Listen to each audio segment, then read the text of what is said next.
He processed hurricane claims for 11 years. Somewhere in year 3, he noticed the pattern. The payouts were always just low enough to be defensible. Never zero, just not enough. A family of 4 gets 60% of what it costs to rebuild. Technically approved.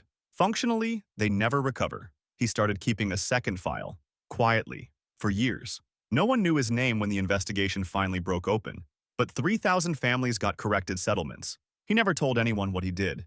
He didn't need to. He already knew.